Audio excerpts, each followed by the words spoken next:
तो बच्चों कैसे हैं आप सभी लोग, मुझे उम्मीद है कि आप लोग अच्छे होंगे। तो अब हम स्टार्ट करने जा रहे हैं क्लास 8 मैथमेटिक्स का चैप्टर नंबर 3, जिसका नाम क्या है, इंडाइसेस एंड क्यूब रूट।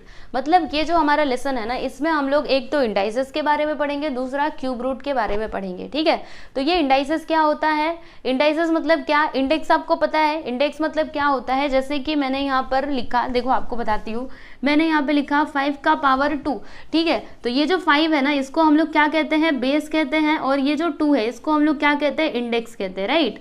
तो इंडेक्स का जो प्लूरल फॉर्म होता है, जैसे बहुत सारे इंडेक्स रहेंगे ना, तो उसको हम लोग क्या कहते हैं, इंडाइसेस कहते हैं। ठीक है, और ये क्यूब रूट क्या होता है ये तो आपको बाद में समझ में आएगा। ठीक है, क्योंकि इसके ऊपर पूरा एक प्रैक्टिस सेट है, प्रैक्टिस सेट 3.3। तो जब आप वहां पे पहुंचोगे आपको ये क्यूब रूट का मतलब समझ में आ जाएगा, आप बिल्कुल भी चिंता मत कीजिए।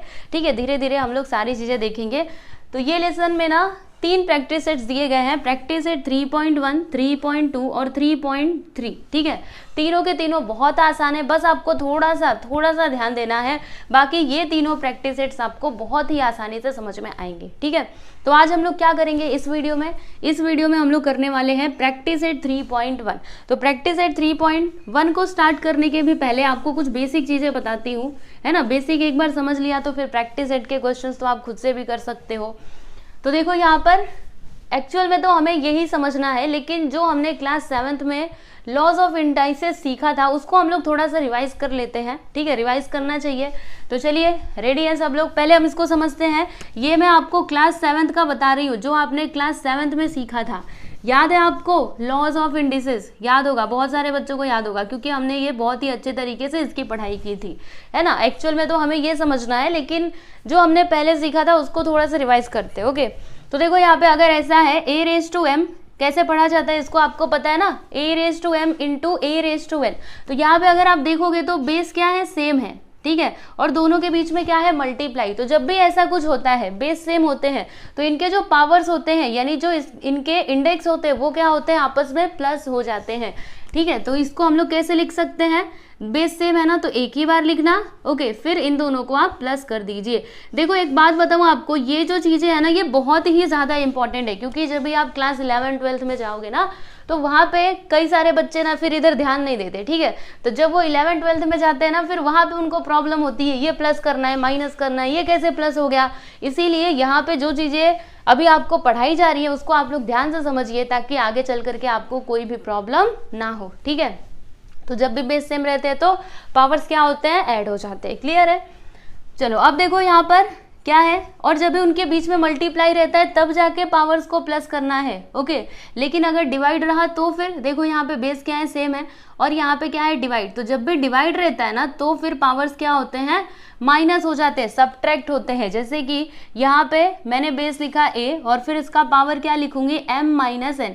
इसमें से मैं इसको क्या कर दूंगी, माइनस कर दूंगी। ठीक है, क्लियर है आपको। अब देखो यहाँ पे थर्ड वन क्या है, a into m raise to a into b raise to m। ठीक है, तो ये जो इसका पावर m है ना, अगर मैं ये ब्रैकेट हटा दूं, ठीक है, अगर मैं ये ब्रैकेट हटा दूं, तो ये जो पावर है ये दोनों के पास आ जाएगा। जैसे कि यहाँ पे हो जाएगा a raise to m into b raise to m, है ना, कितना इजी। ओके, चलिए अगला देखते हैं। देखो अभी एक बात और आपको बताना चाहूंगी, a रेज टू 0 आपको जब भी दिखे, एक ही बात नहीं कर रही हो, अगर यहाँ पे x रेज टू 0 हो, या फिर y रेज टू 0 हो, या फिर b रेज टू 0 हो, तो इन सभी का आंसर बस एक ही होता है। क्या होता है, ओनली 1। ठीक है, तो a रेज टू 0 का आंसर क्या हो जाएगा, 1। याद रखिएगा हमेशा। ठीक है, जब भी कोई वेरिएबल है आपके पास और उसका पावर क्या आता है, 0 आता है, ठीक है, उसका पावर अगर 0 हुआ तो फिर उसका आंसर क्या लिखने का, 1 लिखने का। समझे ना, भूलोगे तो नहीं ना।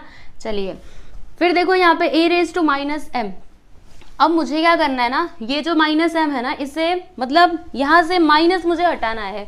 तो ये माइनस कैसे हटेगा, हम एक काम करेंगे, ये जो है ना इसको नीचे ले लेंगे। तो जब ये नीचे जाएगा यानी कि डिनोमिनेटर में, तो फिर यहाँ से ये माइनस क्या होगा, गायब हो जाएगा। देखिए आपको बताती हूँ कैसे। यहाँ पे हम लिखेंगे a रेज टू +m, इसको मैंने नीचे ले लिया ना, ऊपर यहाँ पे 1 लिख दूंगी। ठीक है, तो ऐसा करने से क्या हुआ, यहाँ से ये माइनस चला गया। समझ में आया। वैसे ही अगर आपके पास इस तरीके से कोई एक्सप्रेशन है और वहां पे आपको माइनस लाना है, तो आप क्या कर सकते हो, इसको ऊपर ले जा करके इस प्रकार से लिख सकते हो। ओके, तो ये बात भी आपको पता होनी चाहिए। ठीक है, थोड़ा इसको ऊपर लिखूं क्या, रुकिए 1 मिनट। यस, यहाँ पे लिखेंगे 1/a⁴m। ठीक, चलिए अभी अगला वाला देख लीजिए। यहाँ पे क्या है, a⁴m इंटू n। देखो यहाँ पर ये तो ब्रैकेट में है, उसके बाद ये ब्रैकेट के बाहर है, तो क्या होगा अगर मैं ये ब्रैकेट हटाऊं, ठीक है, अगर मैं यहाँ से ये ब्रैकेट हटाती हूँ तो ये जो दोनों पावर्स है ना, इनका आपस में क्या हो जाएगा, मल्टीप्लाई, यानी दोनों साथ में आ जाएंगे। कैसे, देखो ना ऐसे, a⁴m इंटू n, समझ में आया, m इंटू n। मैंने क्या किया, ये ब्रैकेट हटा दिया। ओके, फिर यहाँ पर देखो क्या है, a/b⁴m। ये पूरे का पावर क्या है, देखो यहाँ पे ब्रैकेट दोनों के ऊपर है ना, इस प्रकार से इसका पावर क्या है, m। तो अगर मैं ये ब्रैकेट हटाऊं तो ये जो पावर है ना, ये दोनों के पास आ जाएगा। कैसे, देखो यहाँ पे हम क्या लिखेंगे, a⁴m, मैंने ये ब्रैकेट हटा दिया, ठीक है, ब्रैकेट तो भाग जा, तो फिर क्या लिखा मैंने, देखो a⁴m, फिर नीचे b⁴m। समझ में आया आपको।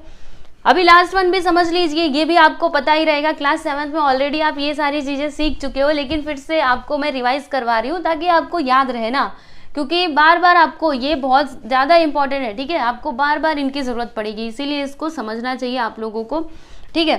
तो यहाँ पे देखो a/b⁴ क्या है, -m है, तो इसका आप आंसर पता है क्या लिख सकते हो, मतलब इसको आप कैसे लिख सकते हो, b को ऊपर लेना और फिर नीचे a को, और इसका पावर लिख देना +m। अब ये सब आया कैसे, आपको थोड़ा सा एक्सप्लेन कर दूं। देखो यहाँ पर था क्या, a/b, इसका पावर था -m, राइट। तो क्या होगा, अगर मैं ये ब्रैकेट हटाऊं तो -m दोनों के पास चला जाएगा, इसके पास भी इसके पास भी, तो फिर क्या हो जाएगा, a⁻m/b⁻m। ठीक है, इतनी बात आपको समझ में आई। अब मुझे क्या करना है, ये माइनस नहीं चाहिए, माइनस हटाना है। तो देखो अगर मुझे यहाँ से माइनस हटाना है तो b को ऊपर लेना पड़ेगा, और मुझे अगर यहाँ से माइनस हटाना है तो a को नीचे लेना पड़ेगा। तो मैंने क्या किया, b को ले लिया ऊपर, तो क्या हो जाएगा b⁻m, a को नीचे ले लिया तो a⁻m। ठीक है, अब देखो इधर भी m है इधर भी m है, तो मैं इसको ऐसे लिख सकती हूँ ना, b/a, और m को मैंने कॉमन ले लिया, ठीक है, ब्रैकेट के बाहर। तो देख लो इसी को हम लोग ऐसे लिख सकते हैं, ठीक है। यानी सिंपल से लैंग्वेज में आप ये समझिए, जब भी आपके पास कुछ ऐसा एक्सप्रेशन है तो आप क्या कर सकते हो, जो डिनोमिनेटर है उसको न्यूमरेटर बना दीजिए, और जो न्यूमरेटर है उसको डिनोमिनेटर बना दीजिए, और फिर जो इसका पावर माइनस में है उसको आप प्लस में करके लिख दीजिए, बस आपका काम खत्म। ठीक है, तो ये सारी चीज़ें आपने 7th स्टैंडर्ड में सीखी हुई थी, जो मैंने आपको रिवीजन करवाया। अब चलिए हम लोग अपने असली टॉपिक पे आते हैं, यानी क्लास 8 में हमें जो सीखना है उस पे हम लोग आ जाते हैं।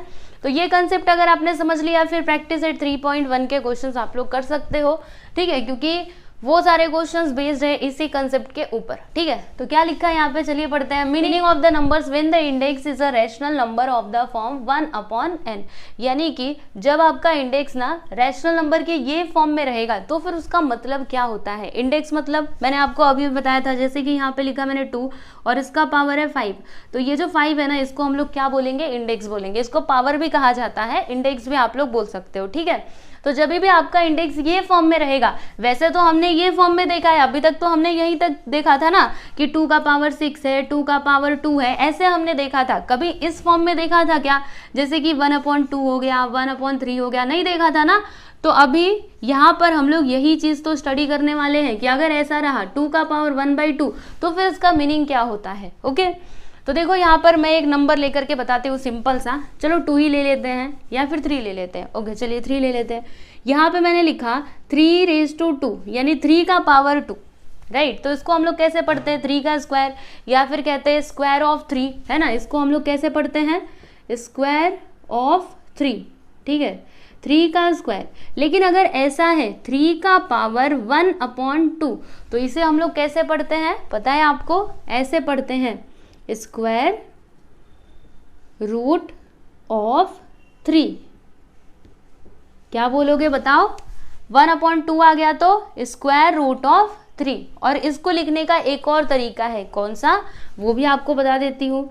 ये देखो 3 का पावर 1/2 है, यानी कि स्क्वायर रूट ऑफ 3, इसको हम लोग इस प्रकार से लिख सकते हैं। ये जो है ना 1/2, इसका मतलब क्या होता है, ये रूट। ओके, 1/2 का मतलब क्या होता है बच्चों, बताइए, रूट होता है। ठीक है, इसको रूट कहा जाता है। और यहाँ पे मैंने लिख दिया 3। ओके, तो इसको हम लोग कैसे पढ़ेंगे, स्क्वायर रूट ऑफ 3। ये दोनों का मतलब सेम है, ठीक है। इसका पावर क्या है 1/2, तो इसको हम लोग ऐसे भी लिख सकते हैं और ऐसे भी लिख सकते हैं। ठीक है, ये साइन का यूज करके भी हम इसको रिप्रेजेंट कर सकते हैं। ओके, क्लियर है आपको। वैसे ही एक और एग्जाम्पल ले लेते हैं, जैसे कि मैंने यहाँ पे लिखा 5 का पावर 1/2, तो इसको बताओ कैसे पढ़ोगे, स्क्वायर रूट ऑफ 5। ध्यान से समझ लीजिए, स्क्वायर रूट ऑफ 5। अच्छा, इसको लिखने का और कोई तरीका है क्या? जी हाँ, है ना, आपको बताती हूँ। जैसे हमने ये कैसे 3 को लिखा था, वैसे ही ये जो 5 का पावर 1/2 है ना, इसको हम लोग कैसे लिख सकते हैं? रूट के अंदर, इस प्रकार से, है ना। इसको भी हम वही पढ़ेंगे, स्क्वायर रूट ऑफ 5, ठीक है। अच्छा, अब यहाँ पे कुछ और बातें आप लोग को बताती हूँ। क्या हर बार ये 1/2 ही आएगा? नहीं, कुछ भी आ सकता है। 1/3 भी आ सकता है, 1/4 भी आ सकता है, 1/5, 1/6, ऐसे करके बहुत सारे यहाँ पे नंबर्स आ सकते हैं, ठीक है। तो ये 2 वाला तो बताया, लेकिन अगर 1/3 आया तो उसको हम लोग कैसे लिखेंगे या फिर उसको हम लोग कैसे रीड करेंगे? चलिए आपको बताती हूँ। जैसे कि यहाँ पे अगर ऐसा कुछ है, इसको मैं मिटा देती हूँ, ठीक है। यहाँ पे मैंने लिखा, देखो 2 का पावर 1/3, ठीक है। तो इसको हम लोग कैसे रीड करेंगे? तो इसको रीड कैसे करेंगे पता है? जैसे देखो यहाँ पे जब ये 2 था तो हम क्या बोल रहे थे? स्क्वायर रूट ऑफ 5, ठीक है, ऐसे बोल रहे थे। अब यहाँ पे क्या है बताओ? 3 है, तो 3 का एक और नाम है। जैसे कि 2 का नाम क्या है? स्क्वायर है, ऐसे बोला जाता है ना। और अगर 3 रहता है तो उसको बोलने का क्यूब, ठीक है। क्या बोलने का?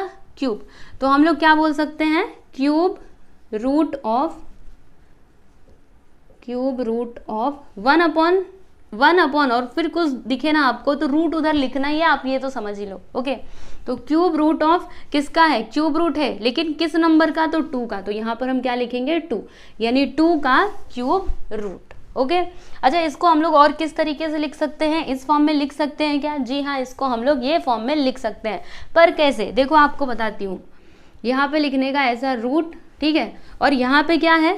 क्यूब रूट है, इधर क्या है? 3 है ना, तो यहाँ पे आपको लिखना है 3, ठीक है। और फिर अंदर क्या लिखोगे? 2, तो यहाँ पे लिख दो 2। यानी इसको हम लोग क्या पढ़ेंगे? जब भी आपको ऐसा कुछ दिखे तो आप उसको क्या बोलोगे? क्यूब रूट ऑफ 2, ठीक है, क्यूब रूट ऑफ 2। अच्छा, यहाँ पर 2 था तो यहाँ पर हमने 2 लिख करके क्यों नहीं दिखाया? तो आपको एक बात बताऊं, ये जो रूट है ना, यहाँ पे अगर कुछ भी नहीं लिखा तो आप समझने का कि इसका पावर क्या है? 1/2, मतलब यहाँ पे 2 आना तो आना ही है, ठीक है। और अगर इससे आगे के कुछ नंबर्स रहे जैसे कि 3, 4, 5, तो फिर यहाँ पे आपको लिखना पड़ता है, ओके। यहाँ पे 2 अगर नहीं लिखा रहे तो भी आपको वो स्क्वायर रूट ही समझना है, ओके। चलो एक और एग्जांपल लेते हैं। जैसे कि यहाँ पे मैंने लिखा 4 और इसका पावर है 1/5, ठीक है। तो बताओ इसको हम लोग कैसे रीड करेंगे या फिर इसको लिखने का तरीका क्या होगा? तो ये होगा, यहाँ पर लिखोगे 5th रूट, ये देखो नीचे क्या है? 5 है ना, तो यहाँ पे 5 आ जाएगा। 5th रूट ऑफ किसका रूट? 4 का, तो यहाँ पर लिखेंगे 4, ठीक है। लिखने का तरीका क्या है इसका? देखो ऐसे, 5th root of, 5th root है किसका? 4 का, तो यहाँ पर आप क्या लिखोगे? 4। समझ में आया आपको? आई होप कि आपको ये बातें मेरी समझ में आ रही होंगी, है ना। तो अगर आपने ये चीज़ें समझ ली है, सच्ची में अच्छे से समझ लिया है, तो फिर प्रैक्टिस एट 3.1 को हम लोग शुरू कर सकते हैं। क्योंकि वहाँ पर जो आपके क्वेश्चंस है ना, वो एक तो इस फॉर्म में ऐसे लिखा रहेगा, आपको बोला जाएगा कि इसको ना ये फॉर्म में लिखो, या फिर आपको क्वेश्चन ये फॉर्म में रहेंगे और आपसे बोला जाएगा कि इसको आप वर्डिंग के फॉर्म में लिखो, ठीक है। तो चलिए मैं आपको बताती हूँ प्रैक्टिस एट 3.1। ये रहने दूँ? हाँ, इसको मैं रहने देती हूँ। तो आप लोग ये सारी चीज़ें नोट डाउन कर लीजिए, फिर उसके बाद हम लोग प्रैक्टिस एट 3.1 को स्टार्ट करते हैं। यहाँ पर देखिए प्रैक्टिस एट 3.1 का क्वेश्चन नंबर 1, इसमें क्या बोला जा रहा है? Express the following numbers in index form.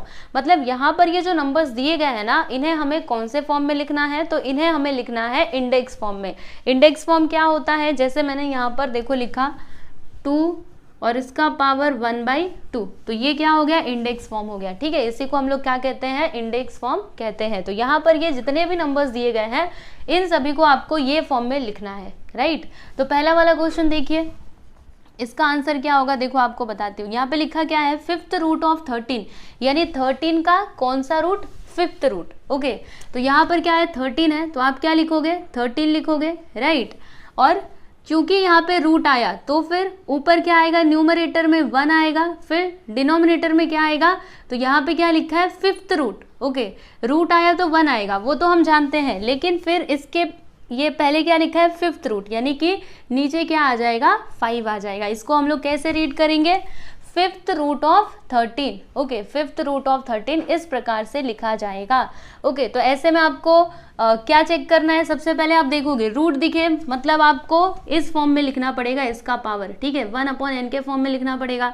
अब ये n के प्लेस पर क्या आएगा, तो आप देखोगे कि वहाँ पे स्क्वायर रूट दिया है या फिर फिफ्थ रूट दिया है, 6 रूट दिया है, क्यूब रूट दिया है। अगर स्क्वायर रूट रहा तो फिर 1/2 लिखोगे, ठीक है, अगर क्यूब रूट रहा तो 1/3 लिखोगे। उसी प्रकार से आपको लिखना है। तो यहाँ पे ये हो जाएगा आपका आंसर। मैं इधर आंसर लिख देती हूँ, ठीक है, समझ में आया आपको। तो देखा आपने कितना आसान था। ये लो आपका पहला वाला सब क्वेश्चन कंप्लीट हो गया। दूसरा वाला देख लेते हैं। इसमें हमें क्या लिखना है, 6 रूट ऑफ 9, 9 का 6 रूट। तो कैसे होगा, यहाँ पे लिखते हैं आंसर। देखो यहाँ पे आपका नंबर क्या है 9, तो 9 लिख दिया, क्योंकि यहाँ पे रूट आया है तो फिर 1 आ जाएगा और इसका डिनोमिनेटर क्या होगा 1/, इधर क्या है 6 है ना, 6 है तो यहाँ पे आ जाएगा 6, यानी यहाँ पे इसका इंडेक्स क्या आएगा 1/6। ओके, इसको हम लोग कैसे रीड करेंगे, 6th रूट ऑफ 9, ठीक है। तो सेकेंड सब क्वेश्चन भी कंप्लीट हो गया। थर्ड वाला देखिएगा, इसमें क्या लिखा हुआ है ध्यान से पढ़िए, अब तो आपको समझ में आता रहेगा। स्क्वायर रूट ऑफ 256, 256 का स्क्वायर रूट। तो देखो यहाँ पे आपका नंबर क्या है 256, तो यहाँ पर मैंने लिख दिया 256, ठीक है। यहाँ पे क्या है स्क्वायर रूट, तो स्क्वायर रूट मतलब क्या 1/2। ओके, नेक्स्ट वन देख लेते हैं। तो यहाँ पे देखो क्या आ गया क्यूब रूट। क्यूब मतलब क्या होता है, बताया था ना अभी आपको 1/3 होता है। ओके, तो क्या लिखेंगे हम, क्यूब रूट ऑफ 17। तो हमारा नंबर यहाँ पे क्या है 17 है, लिख दिया मैंने। इसका पावर क्या आएगा बताओ, क्यूब रूट यानी कि 1/3, ठीक है। चलिए अभी अगला वाला देख लेते हैं। यहाँ पर क्या है 8th रूट ऑफ 100, 100 का 8th रूट। तो यहाँ पे आपका नंबर क्या है 100 है, तो यहाँ पर हम लोग लिख देंगे 100, ठीक है। अब क्योंकि यहाँ पे रूट आया यानी 1 आएगा और फिर इसके नीचे क्या आएगा, क्या लिखा हुआ है 8th लिखा हुआ है, तो यहाँ पे आ जाएगा 8। इसको हम लोग कैसे रीड करेंगे 8th रूट ऑफ 100, ठीक है, 100 का 8th रूट। नेक्स्ट वन देख लीजिए, लास्ट वन। आसान लग रहा है कि नहीं आपको, 7th रूट ऑफ 30, 30 का 7th रूट। तो आपका नंबर ये है, यहाँ पर हम लिखेंगे 30 फिर 7th रूट, 7th यानी 7। ओके, तो यहाँ पे क्या आ जाएगा 1/7। समझ में आया आपको। तो ये लीजिए कितना आसान था, आप लोग देख सकते हो। क्वेश्चन नंबर 1 हमने कंप्लीट कर लिया। अब पता है सेकेंड वाला जो क्वेश्चन है ना वो आपका कैसा है। अब आपको नंबर्स ना ये फॉर्म में दिए रहेंगे, इंडेक्स फॉर्म में दिए रहेंगे, जिन्हें आपको उन्हें इस फॉर्म में लिखना रहेगा, ठीक है। तो आप इसको लिखिए, उसके बाद फिर हम लोग चलते हैं क्वेश्चन नंबर 2 पे। चलिए अभी क्वेश्चन नंबर 2 हम देखते हैं। तो क्या करना है आपको, देखो write in the form nth root of a in each of the following numbers, यानी कि यहाँ पर ये जो नंबर्स दिए गए हैं इन्हें आपको कौन से फॉर्म में लिखना है, तो ये फॉर्म में लिखना है nth रूट ऑफ a मतलब क्या, यहाँ पे कोई नंबर आएगा, कौन सा नंबर आएगा अभी आपको पता चल जाएगा। देखो जैसे यहाँ पर फर्स्ट क्वेश्चन क्या लिखा है, इसको हम लोग कैसे पढ़ेंगे। सबसे पहले इसके पढ़ने का तरीका आप मुझे ज़रा बताने की कोशिश कीजिए। यहाँ पे देखिए इसका पावर क्या है 1/4, ठीक है। तो इसको हम लोग कैसे पढ़ेंगे, 4th रूट ऑफ 81। कैसे पढ़ेंगे, 4th रूट ऑफ 81। तो जैसे हम इसको रीड कर रहे हैं ना वैसे ही हमें क्या करना है, इसको लिखना है।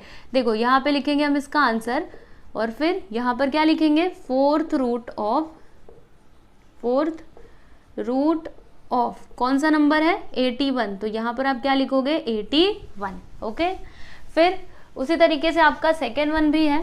तो आप लोग देखो क्या है, इसको कैसे पढ़ोगे 49 फिर इसका पावर क्या है यानी इंडेक्स क्या है 1/2। तो यहाँ पे क्या है 2 है यानी कि स्क्वायर। ओके, और ये किस में है ऐसे 1/2 है ना, तो इसको हम लोग कैसे पढ़ेंगे स्क्वायर रूट ऑफ 49। तो जैसे हम लोग इसको रीड कर रहे हैं वैसे हमें लिखना भी है। तो चलिए लिखते हैं, यहाँ पर लिखेंगे स्क्वायर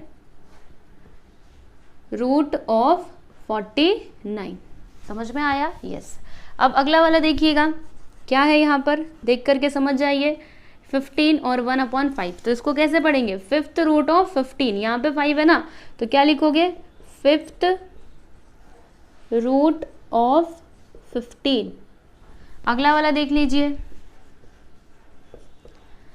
512 और इसका पावर क्या है 1/9। ओके, तो कैसे इसको रीड करोगे आप 9th रूट ऑफ 512।